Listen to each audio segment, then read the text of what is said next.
Ֆիզիկական եւ հոգեկան առողջության հիմքում բժշկական գրագիտությունն է։ Ես առողջ եմ, երբ տեղեկացված եմ։ Ողջույն հարգելի ունկնդիրներ, Հանրային ռադիոյի եթերում ենք, ես առողջ եմ հաղորդման շրջանակում, առաջիկա 30 րոպեներին ձեզ համար կաշխատի Լուսիկ Քոչարյանը։ Հիշեցնեմ, թե որ տարբերակներով մեզ կարող եք հետևել, դրանք են ARM radio.am կայքի on-line ռեժիմը, live stream-ի տարբերակը եւ լսելու եւ տեսնելու հնարավորությամբ։ Տեսագրություն, ձայնագրությունները տեղադրվում են այս նույն կայքում, ես առողջ եմ բաժնում, եթե բաց թողնեք եթերը, հնարավորություն կա լրացնելու ահա այս տարբերակով եւ իհարկե միացեք մեզ Facebook-յան հարթակում live stream-ի տարբերակով էլի մեզ դիտելու, լսելու, ինչպես նաև մեկնաբանություններում հարցեր ու դիտարկումներ թողնելու։ Ներկայացնեմ, թե ում հետ ենք այսօր զրուցելու, շատ կարևոր խնդրի շուրջ, ճարպակալում եւ բարիատրիկ վիրաբուժություն։ Մասնագետներն են Իզմիրլյան բժշկական կենտրոնի բժիշկներ, էնդոկրինոլոգ Սյուզաննա Ղարաքեշիշյան, ողջույն։ Եվ ընդհանուր ու լապարասկոպիկ վիրաբույժ Նարեկ Պողոսյան, բարև ձեզ։ Բարև ձեզ, շնորհակալություն հրավերի համար։ Ես եմ շնորհակալ թեմայի առաջարկի համար։ Մենք տարվա կտրվածքով ահագին անդրադառնում ենք տարբեր մոտեցումներով, տարբեր մասնագիտացման տեսանկյունից ճարպակալման խնդրին, այնտեղ եւ դիետոլոգներ եւ սննդային վարքի խանգարման մասնագետներ եւ այլն։ Այսօր փորձենք էնդոկրին պատճառները հայտնաբերել եւ լուծման տարբերակներին հասնել, թե այսօր բժշկագիտությունը ինչ է առաջարկում, որովհետեւ հաստատ 20 տարի առաջ նույն լուծումները չկային, ինչ 10 տարի առաջ եւ ինչ այսօր, այնպես որ արդիականությունը նույնպես շատ կարեւոր է։ Սկսենք թերևս ձեզնից։ Արդիական է արդյոք այսօր խոսել ճարպակալման մասին այնքան շատ, որքան շատ փորձում ենք ամեն դեպքում խոսել, ինչ կասեք։ Կարծում եմ շատ արդիական է, հաշվի առնելով, որ աշխարհի բնակչության 43%-ը ունի տառապում է ավելորդ քաշի առկայությունից եւ սրանց 16%-ը արդեն ունի ճարպակալում։ Ինչ է ընդհանրապես ճարպակալումը, սա քրոնիկական հետերոգեն հիվանդություն է, որի ժամանակ օրգանիզմում առկա է քրոնիկական բորբոքային process եւ սա արտահայտվում է պաթոլոգիական ճարպի կուտակումով օրգանիզմում։ Սրա հիմնական պատճառը հանդիսանում է, երբ որ ստացվող էներգիան, սննդի միջոցով ձեռք բերվող էներգիան գերազանցում է ծախսվող էներգիայի քանակին։ Սա բերում է էներգիայի կուտակմանը ճարպի տեսքով։ Եվ քանի որ ինքը ճարպակալումը բերում է նաև հարակից պաթոլոգիական վիճակների իր բորբոքման արկայության հետևանքով, այսինքն կոմորբիդ վիճակ է ստեղծում օրգանիզմում, դրա համար շատ կարևոր է այս հարցի քննարկումը եւ բարձաբանումը։ Ինչ օրգան համակարգերի վրա է ամենաառաջինը ազդում, որովհետեւ այսպես ճարպակալումը մենք տեսնում ենք մարդու արտաքինից միգուցե որոշ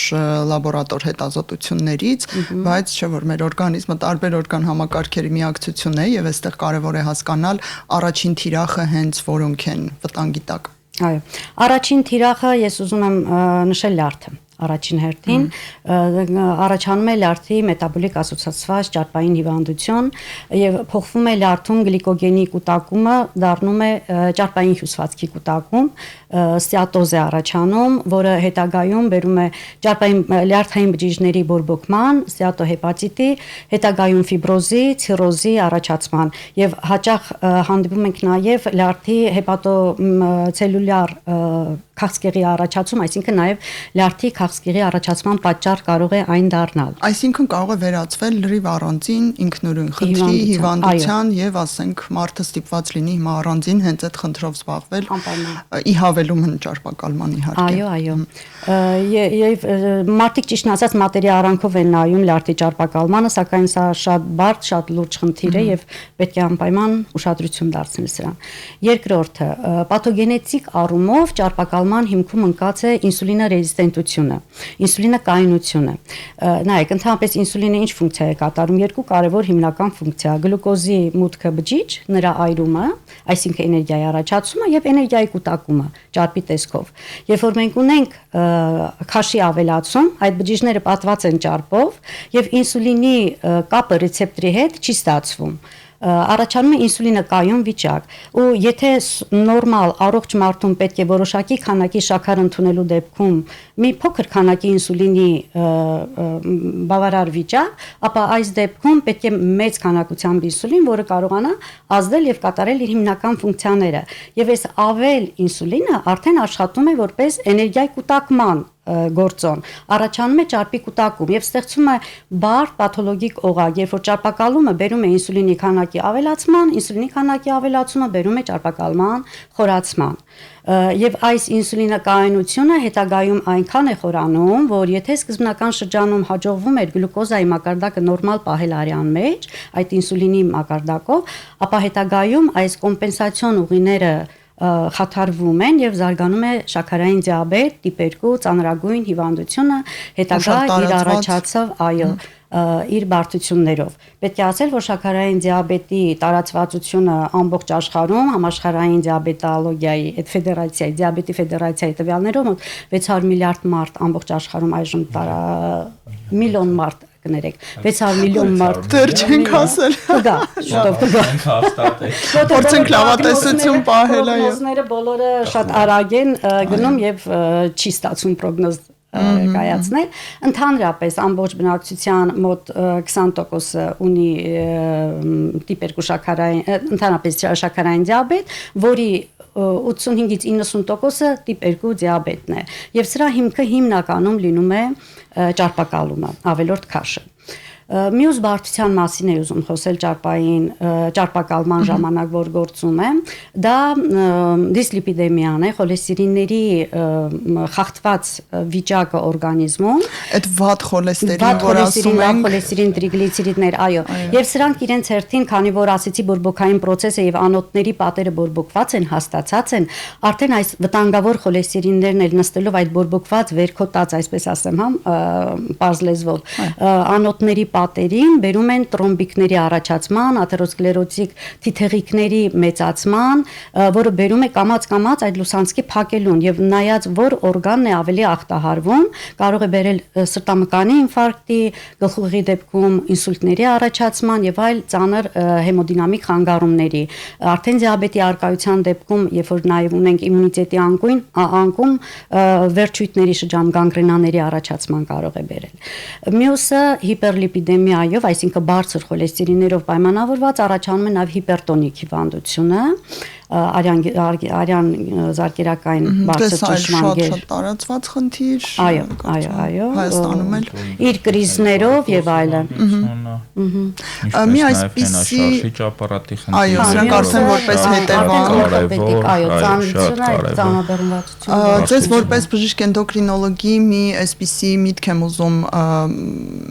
հարց եմ ուզում տալ, որը պատտվում է հանրության շրջանում, որ ցանկացած ճարպակալման հատկապես բարձր աստիճանի ճարպակալման հիմքում էնդոկրին խնդիրներ են բացահայտվում եւ որ ցանկացած ճարպակալում հակառակը բերում է նաեւ էնդոկրին խնդիրների։ Արդյոք այսքան կապակցված են այս երկու Այն որ ցանկացած ճարպակալում հետո կբերի գոնե դիաբետի տեսքով էնդոկրին խնդրի, դա այդպես է։ Դա ճիշտ է, այո, բայց ամեն ճարպակալման հիմքում չէ, որ ընկած է էնդոկրին խնդիրը։ Սա նախ ունի նաև բացի այն, որ վարքային խանգարումներ, ոչ ճիշտ սննդային ռեժիմը, ոչ ճիշտ սննդային վարքը, ամեն անգամ անցնել դառնալուց ինչ որ բան բերանը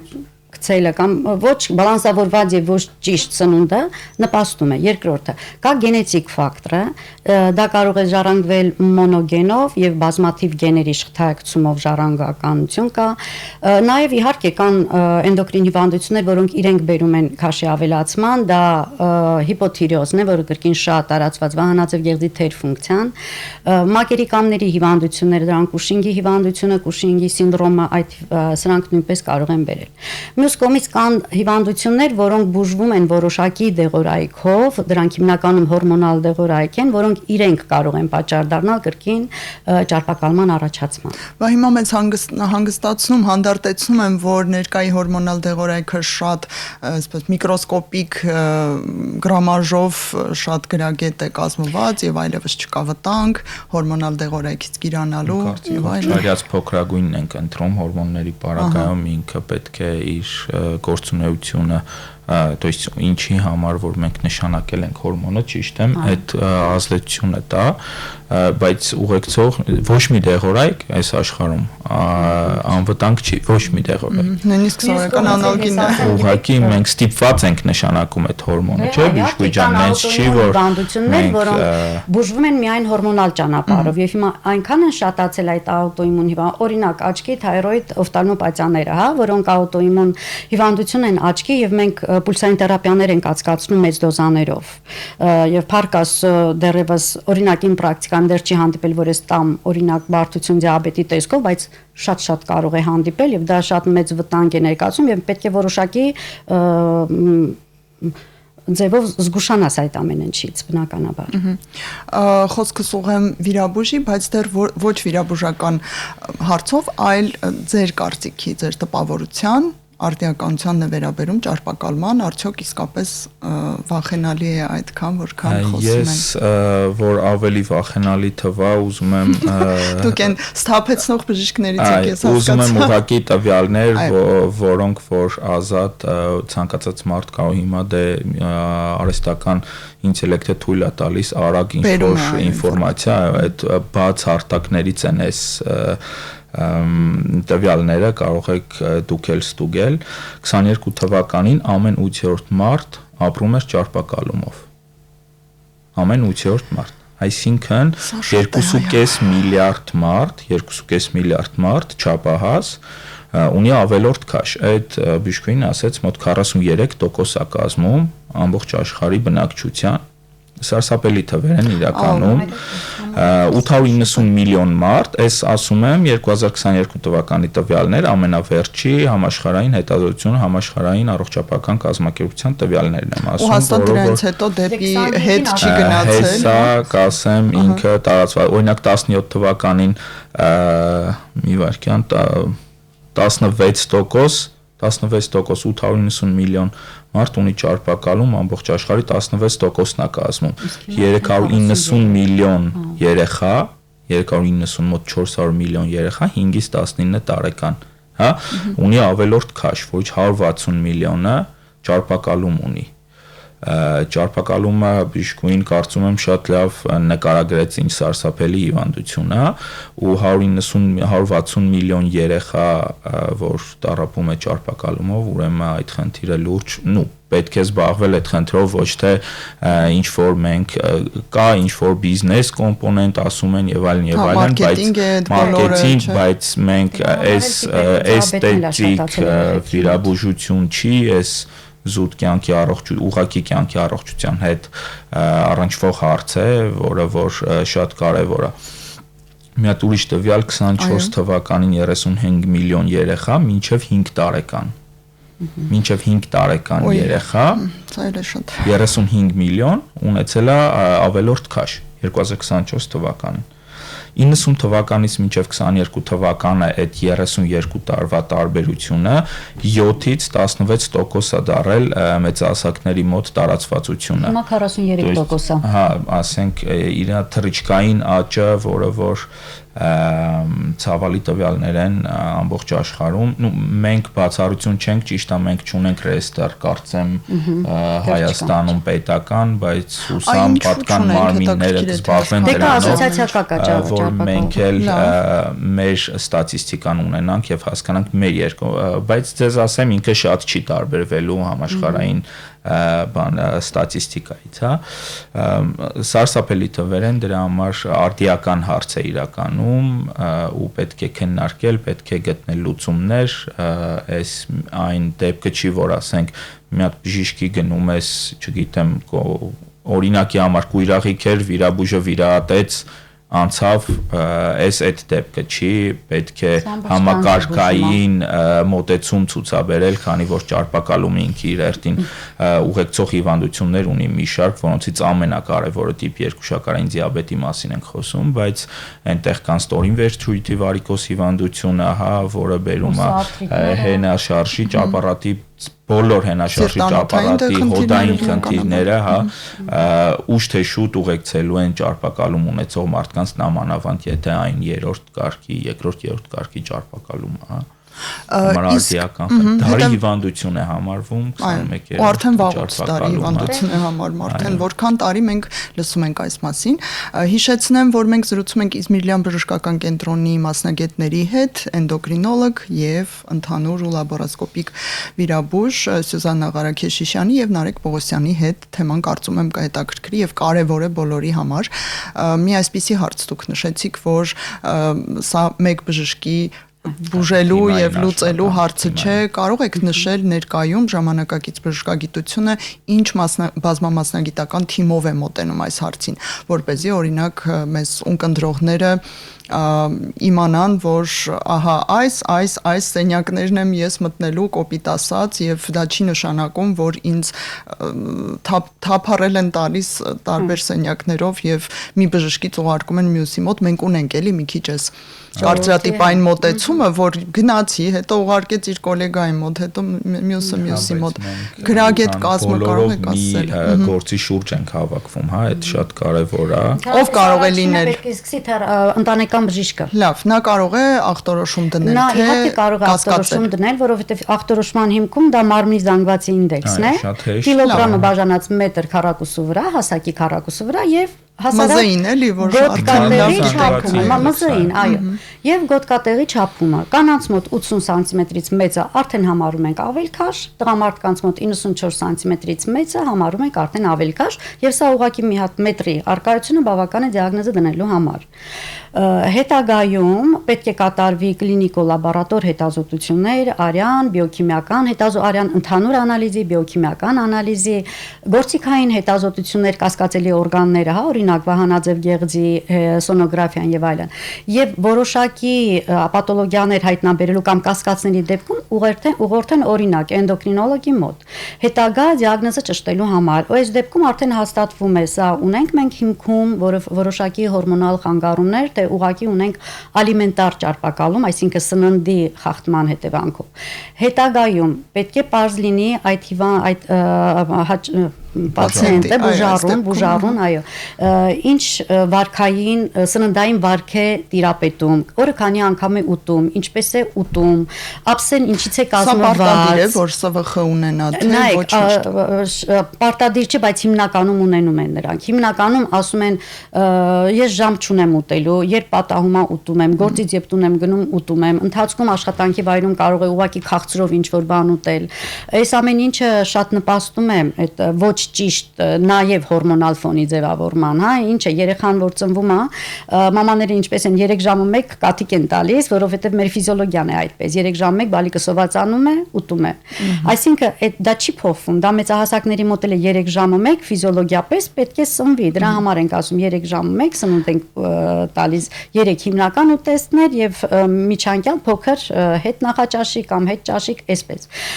Դրա համար սա շատ կարեւոր է այդ սննդային ռեժիմը։ Մյուսը կարող է մարդ ունենա նաև հոգեկան խնդիրներ, դեպրեսիաներ, պատճառը լինել դա թե հետևանք։ Այդ պատճառ-հետևանքային կապը ցիկլի պես է, հա, ինքը կարող է բերել հոգեկան շեղումների, կարող է հոգեկան շեղումները բերեն ճարպակալման, ոչ դեպրեսիաները, հա, ոչ ճիշտ սնվելը, դրա համար այդ թիմում աշխատում է հոգեբանը, բերում են էլի հորմոնալ շեղումների կներեք նարեկ դրանք նույնպես այդ դեղորայքը նույնպես կարող են բերել հորմոնալ շեղումների եւ էլի առաջացնել քաշի ավելցուկ։ Այս ամեն ինչը ճշտելուց հետո, այսինքն տեսեք, որոշվում է բուժում են նշանակում։ Բուժման պլանը հիմնական 5 կետից է բաղկացած։ Առաջինը վարքային փոփոխությունները, երկրորդը սննդային փոփոխությունները, թե ինչ կերավ, ափսեի որ մասը ինչն է պարունակում, ածխաջրատները, սպիտակուցները, ճարպերը։ Երրորդը դա ակտիվությունը ֆիզիկական, օրվա մեջ գոնե 50 րոպե պետք է ունենա ֆիզիկայք, այնպիսի քայլ, որ իր օրգանիզմին կոմֆորտ լինի, որպեսզի ստրես չլինի, որ կորտիզոլը բարձրանա, հետո ասենք քայլում ենք, բայց չենք նիհարում։ Հետո ախորժակը բացվի կորտիզոլից հետո քաղցրի պահանջ կա, այո։ Մյուսը դրանք դեղորայքային բուժումն են, որտեղ կան բազմաթիվ խմբեր դեղորայքային, որոնք բերում են քաշի իջեցման, Եվ երրորդը, սա պետք է ասեմ, որ դեղորայքային բուժումը ընդամենը 8-ից 20% քաշի կորուստ կարող է բերել մոտ 6 ամսվա մեջ լավագույն դեպքում, հա։ Իսկ մյուսը դա արդեն վիրաբուժական, ավելի ռադիկալ եւ մշտական, հիմնական բուժում է համարվում։ Չի ստացվում վրային հասնում վիրաբույժ։ Այո, արդեն կոչվում է մետաբոլիկ վիրահատություն է բարյակ։ Այստեղ մի հարց է առաջանում, որ 4 մակարդակների, 4 աստիճանների հետ գործ ունենք, որ դեպքում է ուղղորդվում դեպի բարիատրիա, դա երրորդն ու չորրորդն է, թե ամեն դեպքում 4-րդը միայն ասենք այդ մարմնի զանգվածի ինդեքսն է մեզ ամենաշատ օգնում, հա 30-ից 35, երբ որ մարմնի զանգվածի ինդեքսը բուժառուի 30-ից 35 է ու գանգատներ չունենք ուղեկցող հիվանդությունների տեսքով, հա մենք կարող ենք չշտապել եւ չվիրահատել, հա 35 մարմնի զանգվածի ինդեքսից սկսած արդեն ցուցում է վիրահատության հիվանդի մոտ, բայց ինչու այլևս դեղորայքով թերապիաներով հնարավոր չէ։ Օրինակի վրա որ բացատրեմ ավելի պատկերավոր լինի 160 կիլոգրամ մարդու համար, հա, ինքը բժշկու ասած 8-ից 20%, եթե դեղորայքային քաշի կորուստ ունեցավ, հա, 160-ա թե 141 կիլոգրամ այդ մարդու համար սուբյեկտիվ օբյեկտիվ բերեք նայենք, սուբյեկտիվ տեսանկյունից իրան ոչ մի դրական տեղաշարժ չի լինելու իր կյանքի ֆիզիկական ակտիվության, հա, հենաշարժիչ ապարատի խնդիրների պարագայում, հա, իսկ երբ որ ինքը ավելորդ քաշի 70-80%-ն է կորցնում, ինքը հասնում է այն մակարդակին, որ չգիտեմ 80-90 կիլոգրամ է լինում մարդը, արդեն կարող է, չգիտեմ, հասարակ կոշիկները կոչկել, հա, կյանքի որակը անհամեմատ փոխվում է, հա։ Դրա համար կիլոգրամներով որ պատկերացնենք, ասենք 110 կիլոգրամը, եթե մինչև 35 BMI է, դե կախված մարդու հասակից, հա, եթե ինքը կորցնում է մոտ 15-20 կիլոգրամ, 80-90 մարդը կարող է, հա, ապրել, то есть շարունակել իր կյանքը առողջ, то есть խնդիրներ եւ եթե ուղեկցող հիվանդություններ չկան, բայց 160-ի, 180, 200-ի պարագայում եթե գցում ես 20-30 կիլոգրամ քաշից, հա, կորուստը այդ կյանքի որակի վրա փաստացի չի ազդում, հա։ Իսկ նաև կներեք դոկտոր ջան, որ այս դեպքում արդեն իրենք հաստատ ունենում են ուղեկցող հիվանդություններ, իսկ այդ ուղեկցող դիաբետը օրինակ ցույցում է արդեն, որ պետք է կատարվի բարիատրիկ հիվանդությունը, մետաբոլիկ հիվանդությունը, որովհետև սա բերում է դիաբետի բուժման ուղղակի։ Այո, ուզում եի ասել, որ 30-ից 35 մարմնի զանգվածի ինդեքսի սահմանում, երբ որ մենք ասում ենք ցուցում, եթե դիաբետ ունենք երկրորդ տիպ, արդեն ցուցում է 2009 թվականին ամերիկյան դիաբետի ասոցիացիան արդեն բուժում որպես երկրորդ տիպի դիաբետի մցրել է այդ բարիատրիկ վիրահատությունը, որ որպես բուժում ինքը օրինական 2009 թվականից ամբողջ աշխարհում կիրառվում է գիտականորեն ապացուցված հենքի վրա։ Մի այսպիսի հարց վիրաբուժին ներողություն, որպես վիրաբուժ, արդյոք բարիատրիկ վիրահատությունը այստեղ արտաքինի մասին չէ, փաստորեն ճիշտ ենք հասկանում, այլ հենց բուն առողջության մասին է։ Իսկ արտաքին տեսքը, վիզուալը արդեն որպես բոնուս, այսպես գալիս է պացիենտին։ Հիմնական խնդիրը կայանում է նրանում, որ հիմնական մարդիկ գնում են որպես արտաքինի, այսինքն գնում են հիվանդանոց, ասում են մարդը իր ոտքով, ձեռքով քայլելով գնաց առողջ մարդը նշում են, բայց այդ մարդը 150 կիլոգրամ է, որ անամնեզ է հավաքում, ինքը միշտ հիպերտոնիկ է, բարձր է, ճնշումը շաքար է մեկ-մեկ բարձրանում, երկրորդ տիպ, քնելուց խռացնում է կինը, ասում որ խռացնում է, то есть գիշերային ապնոեներ գոյություն ունեն, որ հարցնում ես, ինքը մտածում է թե այդպես, բայց իրականում մարդիկ կարող են ավելի լավ ապրել այդ պարագայում, որ 150-160 կիլոգրամ է մարդը, թեկուզ իր ոտքով, ձեռքով է քայլում, բայց ինքը առողջ չի, հա, դրա համար խորքային է ավելի խնդիրը ոչ միայն տեսքի առումով, այլ ուղեկցող հիվանդությունների բուժման այդ առաջի հերթին ընդհանուր կոմպլեքս բուժում է, որը որ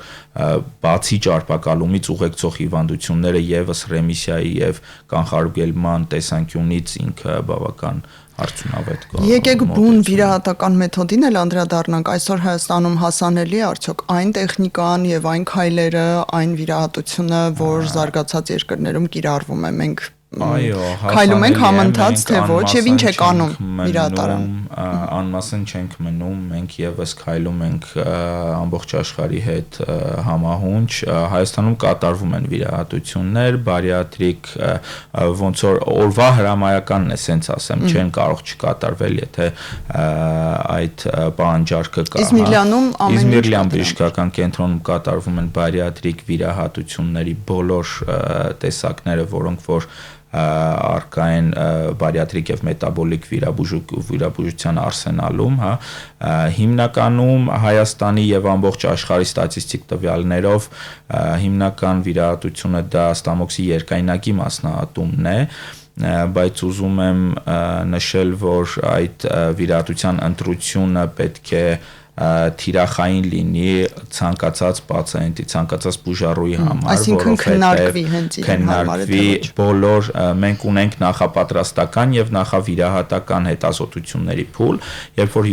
պացիենտը գալիս է նախապատրաստական փուլի հետազոտություններին, դե այնտեղ ամեն ինչ սրտի է խոհա, կոլոնոսկոպիա, գաստրոսկոպիա, այդ բոլոր այդ ձեր նշած կաբինետներով պատտվում են, այդ ամբողջի հիման վրա կլինիկո լաբորատոր եւ դիագնոստիկ հետազոտությունների արդյունքում մենք դնում ենք դիագնոզ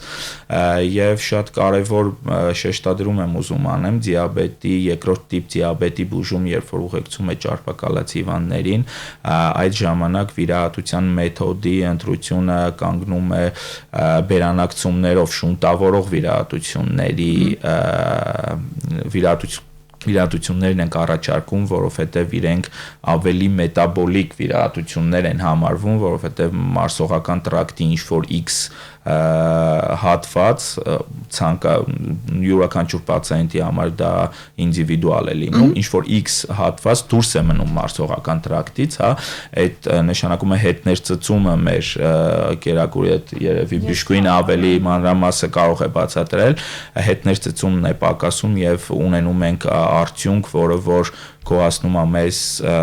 շաքարային դիաբետը բուժվում է 90%, 90-ից 95% ռեմիսիայի ենք հասնում, то есть մարդը պետք չի այդ տեղորայքը այլևս խմի ամբողջ կյանքում, նույնը գնում ենք դեպի զարկերակային ճնշում, էլ պետք չի այդ դեղերը խմել, որ ճնշումը բարձր պահել, հա, եթե քաշը կորցնում է հիվանդը, ապա բազմակողմանի փաստորեն լուծումներ է տրվում, քանզի մենք ունենք 3 րոպե, շատ արագ մի քանի հաջող տրվող հարցի էլ անդրադառնամ, որքան է տևում միջին վիճակագրական բարիատրիկ վիրահատությունը ժամերով։ Միջին վիճակագրական վիրահատությունը, եթե վերցնենք շուտավորող վիրահատությունները մոտ 50 րոպե մի ժամ, հա, ժամ 10 րոպե, իսկ ստամոքսի երկայնակի մասնահատում մոտ 40 րոպե։ Որքան է տևում հետվիրահատական շրջանը։ Սա էլ շատ հետաքրքիր։ Հետվիրահատական շրջանը, այո, իրոք հետաքրքիր թեմա է, բայց դա 3 րոպեում չենք կարող։ Հաջորդ օրը մենք միջինում հիվանդներին թողում ենք տուն, բայց դա չի նշանակում, որ մենք հրաշք ենք կորցրել։ Պացիենտը բուժառուն պետք է զբաղվի բժիշկի հետ, այո, առաջին, երրորդ եւ 6-րդ ամիսներին պարտադիր այցելություններ ունենք, անալիզներ պետք է հանձնել, որովհետեւ այդ նույն մարդիկ, որ ասում են ամբողջ կյանք տեղ ենք խմելու, դա այդքան էլ այդպես չի, ամեն ինչ ինդիվիդուալ է եւ ցանկացած պացիենտի համար մոտեցումը ուրիշ է։ Եվ մի հարց էլ շատ արագ ձեզ, արդյոք հնարավոր է վիրահատությունից հետո պետք լինի շարունակել դեղորայքային կամ որևէ այլ թերապիա դա կլինի ձեզ մոտ, հոգեբուժի մոտ, հոգեբանի մոտ, ինչպիսին է վիճակագրությունը։ Ես շատ արագ նաև ասեմ, այստեղ ոչ միայն գործում է մեխանիկական փոքրացված ստամոքսը եւ արագ անցումը սննդի, այլև ստամոքսաղիքային տրակտում նույնպես հորմոններ են առաջանում, դրանք հագեցվածության հորմոնն է, ախորժակի հորմոնն է, դրանք ինսուլինի սեկրեցիան խթանող հորմոններ են, որոնք նույնպես կարգավորվում են եւ այսինքն հորմոնալ մակարդակով մենք ունենում ենք լավացում դիաբետի եւ եւ իհարկե պետք է հետագայում հսկվի երկաթի քանակը, կալցիումի քանակը, այդ հետազոտությունները պիտի անպայմանացին, սպիտակուցներով ավելի առածնունդ օրվա ռեժիմում կիրառվի, այսքանով որ պետք է հսկեն էնդոկրինոլոգը, անպայման հսկողության տակ է մնում վիրաբույժների կողմից, որպեսզի ճիշտ հետագա կյանքում ստանա ճիշտ ռացիոնալ սնունդ եւ կատարվող հետազոտություններում պարզ լինի, օրինակ B12-ի խնդիր ունենք, թե չունենք, պակաս ունենք, թե չունենք, երկաթի պակաս ունենք, թե չունենք, կալցիումի պակաս ունենք, թե չունենք, որպեսզի այդ պակաս միկրոէլեմենտները ավելացվի հետագա առողջ ապրելու համար։ Եվ միգուցե վիրահատությունը արդեն մինչև կյանքի վերջ ծառայի, հա? Ճիշտ ենք հասկանում։ Կարող է ծառայել արդյունավետ լինել, եթե ճիշտ հետևենք, եթե վիրահատական շրջանը դինամիկ հսկողություն սահմանենք եւ այլն։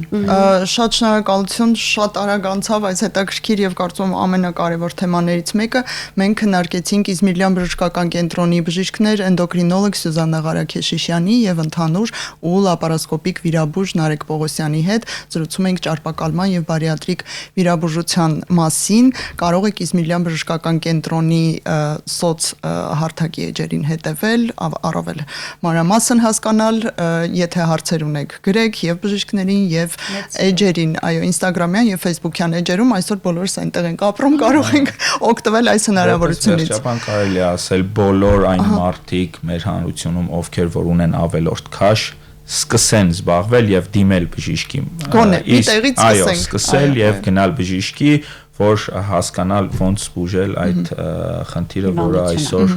ամբողջ աշխարհում դարի հիվանդություն է։ Շնորհակալություն ձեզ համար աշխատեց Լուսի Քոչարյանը, ցտեսություն բոլորին։ Ֆիզիկական եւ հոգեկան առողջության հիմքում բժշկական գրագիտությունն է։ Ես առողջ եմ, երբ տեղեկացված եմ։